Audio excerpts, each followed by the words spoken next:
चरणों में है।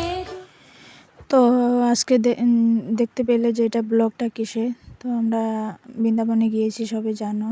তো রাত্রে 1টা বাজে ঘুম থেকে উঠে গেলাম প্রেমানন্দ মহারাজের লোকে দেখা করতে। তো ওই যে ফার্স্টের দিন বসেছিলাম যেখানে ওর সাথে দেখা করার জন্য, কিন্তু আমরা এত কপাল খারাপ যে ফার্স্টের দিন ওর সাথে দেখা করতে পারলাম না। তারপরে অল্প পরে বলল যে আজকে প্রেমানন্দ মহারাজ যে আসবে না, ওর শরীর খুব খারাপ। তারপরে ও এর পরের দিন আমরা চলে গেলাম। এর পরের দিন গেলাম 2টা বাজে, উঠে চলে গেলাম যে দেখা তো করবো, বৃন্দাবনে গিয়েছি প্রেমানন্দ মহারাজের লোকে দেখা না করলে কেমন হবে, মন শান্তি নেই হবে না। তারপর উঠে চলে গেলাম, ওখানে অল্প টাইম বসলাম। বসবার পরে 3টা 20 এরকম দিকে আসলো প্রেমানন্দ মহারাজজি। তবু যখন আসতেছে আমাদের মনে তো মানে কি বলবো, ধক ধক ধক শুরু, মানে রিয়েলি ওর সামনের থেকে প্রেমানন্দ মহারাজজিকে দেখবো, এত এক্সাইটেডমেন্ট ছিলাম, এত এক্সাইটেড মানে কি বলবো। ওকে মোবাইলে দেখে এত ভালো লাগে, এত কিউট লাগে, সামনে থেকে দেখে কিরকম লাগবে এটা ভাবছিলাম। তারপরে ফাইনালি দেখো এসে পড়েছে।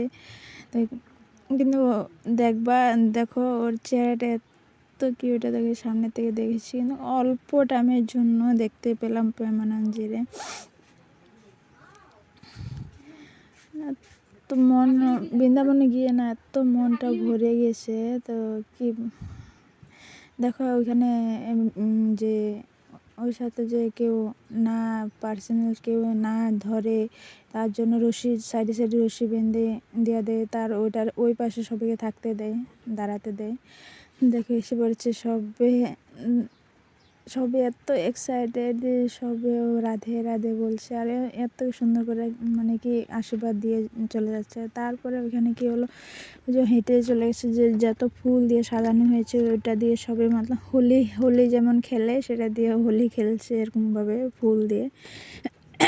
এত ভিড় হয়েছে, তুমি দেখো আমাদের মানে যে আমরা যে থাকি আসামে, ওরকম আসামে দুর্গাপূজা হলে যেরকম ভিড় হয়, শুধু প্রেমানন্দ মহারাজ লোকে দেখা করতে ওরকম ভিড় হয়েছে, পুরা ভিড় থাকে। এত আনন্দ লাগলো, তার সুন্দর সুন্দর চেহারা দেখতে পেয়েছি। এটা আমাদের ভাগ্য যে ওইখানে গিয়ে দেখতে পেলাম। কেমন লাগলো জানাবে, হ্যাঁ।